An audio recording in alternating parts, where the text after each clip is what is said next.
दोस्तों अगर आपको आईटीसी एक जीएसटीआईएन नंबर से दूसरे जीएसटीआईएन नंबर पे ट्रांसफ़र करनी है with in the same state तो ये वीडियो आपके लिए दोस्तों, क्योंकि जीएसटी में अभी एक नया फॉर्म इनेबल किया है जीएसटीएन पोर्टल पे। तो आइए दोस्तों, पहले आपको वो फॉर्म दिखाता हूँ, फिर उसके पीछे की थोड़ी सी मैं आपको हिस्ट्री बताता हूँ दोस्तों। तो सर्विस सेक्शन में जाना, आपको रिटर्न सेक्शन में जाना है, वहाँ पे आपको दिखेगा आईटीसी फॉर्म के नाम से ऑप्शन।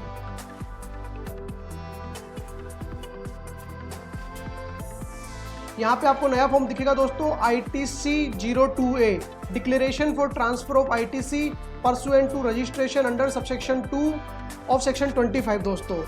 तो सबसेक्शन 225 क्या बोलता था दोस्तों? ये सेक्शन बोलता था कि अगर आपके एक से ज़्यादा बिजनेस है इन सेम स्टेट तो अपने को सेपरेट जीएसटीएन नंबर लेना पड़ेगा दूसरे बिजनेस का भी दोस्तों।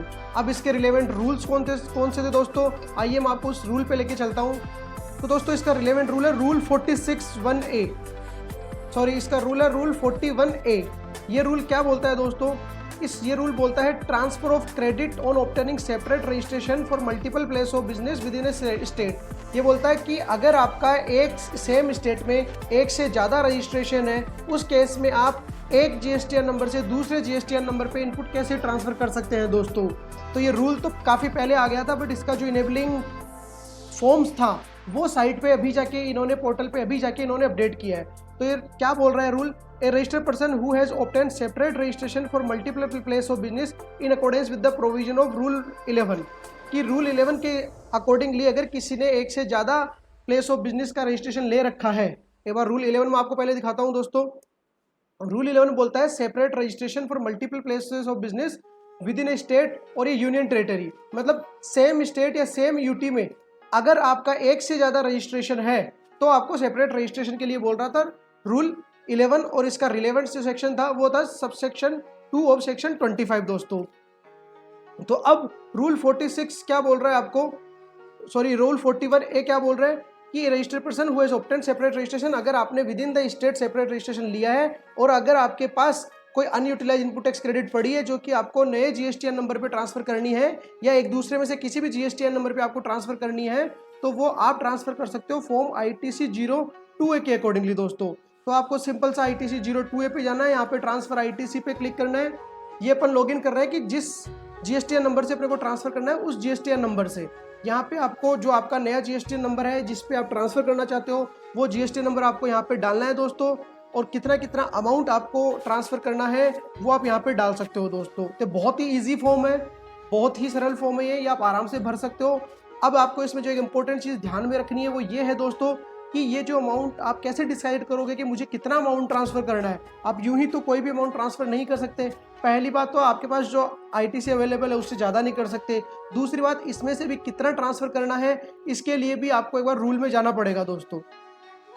तो रूल बोलता है provided that input tax credit shall be transferred to the newly registered entity in the ratio of value of assets held by them at the time of registration। तो ये रूल बोलता है कि अगर आप कोई न्यूली रजिस्टर्ड एंटिटी को input tax credit transfer करना चाहते हो आपके पुराने जीएसटीएन नंबर से, तो आप किस रेशियो में करोगे? आप रेशियो में करोगे दोस्तों असेट्स जो आपके पास थी at the time of registration. जब आप नया वाले का रजिस्ट्रेशन करा रहे थे उस टाइम दोनों नई और पुरानी फर्म में जितनी आपकी असेट्स थी उसके रेशियो में आप ट्रांसफर करोगे दोस्तों। अब असेट्स की वैल्यू से भी आगे इन्होंने मतलब बताया है एक्सप्लेनेशन में, ये इन्होंने एक्सप्लेनेशन दी उसमें बताया for the purpose of this sub rule it is hereby clarified that the value of assets means the value of the entire assets of the business. पूरे बिजनेस की आपको असेट्स लेनी पड़ेगी whether or not input tax credit has been availed thereon or not.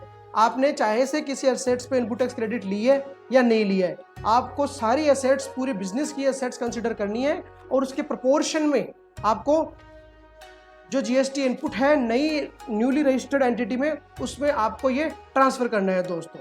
अब ये तो आ गई दोस्तों ट्रांसफर की बात कि क्या करोगे आप? सिंपल सा इसमें जाओगे, अमाउंट डालोगे और यहाँ पे आप सेव करके फाइल विद EBC या DSC कर दोगे। तो ये यहाँ पे आपकी तरफ से तो आपने ट्रांसफर कर दिया, यहाँ पे आपने नंबर डाला था जिस नंबर पे आपको ट्रांसफर करना है दोस्तों। अब बात आती है कि क्या ये ट्रांसफर करने से, यहाँ से ट्रांसफर करने से उसके पास चीज़ें चली जाएंगी? नहीं दोस्तों, अब उसको भी कुछ एक्शन लेना पड़ेगा। जैसे पहले ITC 2 और 2A होता था कि ITC 2A में अपन एक्सेप्ट रिजेक्ट कर सकते थे, सेम वही चीज़ ये है दोस्तों। अब मान लो कि अब मैंने लॉगिन किया है नया वाला जीएसटीएन नंबर के थ्रू, मुझे सेम वापस वैसे ही ITC 02A तक पहुंचना है। जब सामने वाले ने ट्रांसफ़र किया था तो उसने यूज किया था ट्रांसफ़र ITC वाला ऑप्शन, लेकिन अब मुझे एक्सेप्ट करना है कि मेरे को हाँ इतना इनपुट चाहिए, मेरे को मेरी बिजनेस असेट्स के हिसाब से इतना इनपुट बनता है। तो मुझे जाना है दोस्तों टेक एक्शन पे। टेक एक्शन पे मैं क्लिक करूंगा। जैसे मैं टेक एक्शन पे क्लिक करूंगा तो मुझे यहाँ पे जो ITC 02A सामने वाले ने फिल करी थी, मैंने ही फिल करी थी, जो मेरे दूसरे वाले रजिस्ट्रेशन नंबर से, पुराने वाले रजिस्ट्रेशन नंबर से, वो मुझे यहाँ पे दिख जाएगा। और जैसे वो दिखेगा यहाँ पे मुझे एक्सेप्ट, डिलीट और एडिट करने का ऑप्शन आएगा दोस्तों। मुझे सिंपली एक्सेप्ट पे क्लिक करना है और उसको सबमिट कर देना है। जैसे आप सबमिट कर दोगे आपके पास तुरंत ये इनपुट क्रेडिट लेजर, जो आपका इलेक्ट्रॉनिक लेजर है, उसमें आपके इनपुट आ जाएगा दोस्तों। ये आप 41A के सब रूल 2 में भी देख सकते हैं। न्यूली रजिस्टर्ड पर्सन मतलब कि ट्रांसफरी, मतलब कि जिसको ट्रांसफर किया जा रहा है, सेल क्या करेगा वो, on the common portal accept the details so furnished by the registered person. जो भी ट्रांसफर था, मतलब आपका जो पुराना GST नंबर था, आपने उससे ट्रांसफर किया था, तो उसने जो डिटेल दी थी उसको आप एक्सेप्ट करोगे। अपॉन सच एक्सेप्टेंस, जैसे ही आप एक्सेप्ट कर लोगे, अपॉन सच एक्सेप्टेंस जैसे आप एक्सेप्ट कर लोगे, the unutilised input tax credit specified in form GST ITC 02A shall be credited to his electronic credit ledger. जैसे आप एक्सेप्ट कर लोगे, ये आपके इलेक्ट्रॉनिक क्रेडिट लेजर में रिफ्लेक्ट हो जाएगा, वहां जाके क्रेडिट हो जाएगा दोस्तों। तो दोस्तों ये बहुत ही अच्छी अपडेट आई है, आपको इस पे ध्यान देना है, क्योंकि ये रूल जो है 41A ये आ तो गया था काफ़ी पहले, पिछले साल ही आ गया था कि आप ट्रांसफ़र कर सकते हो, बट इसका इनेबलिंग फॉर्म अभी तक साइट पे अपडेट नहीं किया था दोस्तों। तो काफ़ी लोगों का ये ट्रांसफ़र वाली चीज़ पेंडिंग होगी, तो आप इस फॉर्म के थ्रू अब ट्रांसफ़र कर सकते हैं दोस्तों। अगर आपको ये वीडियो पसंद आई हो, आपको कोई नई जानकारी मिली हो दोस्तों, तो प्लीज़ हमारा चैनल लाइक करें, सब्सक्राइब करें और बेल आइकन पर क्लिक करना ना भूलें, ताकि जैसे ही कोई अपडेट अमेंडमेंट आएगी वो सबसे पहले आप तक पहुँचेगी दोस्तों। जय हिंद, जय Bharat, thank you so much.